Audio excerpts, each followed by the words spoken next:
Մինչև հիմա ընտրական օրենսգրքում կար ընդամենը 3 պահանջ, որ ներկայացվում էր հասարակական կազմակերպություններին կամ հիմնադրամներին, որոնց բավարարելու պարագայում կազմակերպությունները կարող էին իրականացնել տեղական դիտորդական առաքելություն։ Հիմա այդ պահանջների թիվը դարձել է 11, այսինքն ավելացել է 8 պահանջ։ Հիմա հերթականությամբ այդ պահանջները ես կուզենամ ներկայացնել։ Առաջին, պետք է հասարակական կազմակերպության կանոնադրությունը առնվազն 1 տարի պարունակի ժողովրդավարության եւ մարդու իրավունքներին վերաբերող դրույթներ։ Այսինքն կազմակերպությունը գրանցված լինի առնվազն 1 տարի առաջ եւ այդ դրույթները պարունակի նպատակների մասում։ Այս նախկինում եւս կար։ Երկրորդ պահանջը առաքելության անվանումը, այն առաքելության, որով հասարակական կազմակերպությունը կամ հիմնադրամը հանդես է գալու,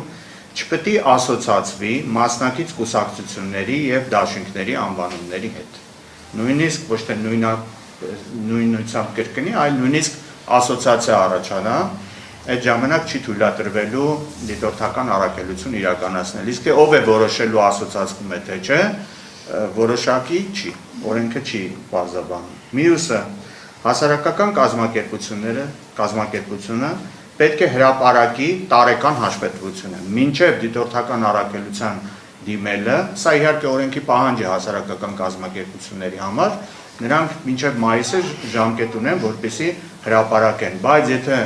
այդ կազմակերպությունները որոշում են դիտորդական առաքելություն իրականացնել, պետք է մինչև այդ արդեն հրապարակած լինեն իրենց տարեկան հաշվետվությունը։ Մյուս պահանջը տվյալ կազմակերպության ղեկավար մարմինում պետք է ընդգրկված չլինի քաղաքացի, որը նաև թեկնածու է։ Այս պայմանը նախկինում եւս կար։ Հասարակական կազմակերպությունը կամ հիմնադրամը չպիտի աջակցի որևէ կուսակցության, որը շատ նորմալ է, չեզոքությունից ելնելով, սա նախկինում եւս կար։ Հիմա ավելացել է չի իրականացնում կողմ կամ դեմ քարոզչություն, ընդհանրապես։ Եվ հստակ չի, թե որ ժամանակաշրջանի մասին է խոսքը, հասկանում եք, ոչ թե գրանցվելուց հետո, որովհետև հստակ ասվում է, որ եթե կազմակերպությունը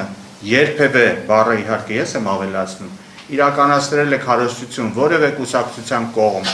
կամ կուսակցության դեմ, եւ այդ կուսակցությունը հիմա մասնակցում է ընտրություններին, այդ առաքելությունը չի գրանցվելու։ Իսկ նորից եմ ասում, թե երբ այդ որոշակիությունը եւս օրենքը չի տալիս։ Մյուսը պետք է բացահայտի այդ կազմակերպությունը իր ֆինանսական աղբյուրները, այսինքն որտեղից ֆինանսներ, որպեսզի նա իրականացնի դիտորդական առաքելություն։ Ընդ որում, եթե դիտորդական առաքելություն իրականացնելու ընթացքում պարզվում է, օրինակ, ինչ-որ փոփոխություն է լինում, օրինակ լրացուցիչ գումար է ստանում կազմակերպությունը, այդ մասին անմիջապես պիտի հայտնի կենտրոնական ընտրական հանձնաժողովը։ Մյուսը դիմում ներկայացնելը նախկինում մինչև քվեարկությունից առաջ 10 օր, այսինքն քվեարկությունը լինում էր օրինակ ամսի 20-ին, մինչև ամսի 10-ը դիտորդական առաքելությունը կարող էր դիմում ներկայացնել, հավատարմագրվել եւ իրականացնել դիտորդական առաքելություն։ Հիմա դա նույն օրն է լինելու ինչ որ կուսակցությունների գրանցման վերջին օրը։ Այսինքն ահագին ավելի շուտ պետք է լինի դիմում ներկայացնելը։ Հաջորդը դիտորդների վարքագծի կանոնները, որոնք նախկինում պահանջվում էին, որ յուրաքանչյուր կազմակերպություն ունենալ, հիմա այդ կանոնները պետք է ներկայացվեն կենտրոնական ընտրական հանձնաժողով եւ կենտրոնական ընտրական հանձնաժողովը հրապարակի իր էլեկտրոնային կայքում։ Հավատարմագրման մասին դիմումը կենտրոնական ընտրական հանձնաժողով ներկայացնելու պահից տվյալ կազմակերպությունը պիտի հետևի չեզոքության եւ ուշադրություն հրապարակայնորեն որևէ դիրքորոշում չպիտի արտահայտի, որևէ, այսինքն հրապարակային որևէ խոսք այդ կազմակերպությունը չպիտի անի, եւ սա էապես սահմանափակելու է հասարակական կազմակերպությունների գործունեության տիրույթը։ Եվ վերջի պահանջը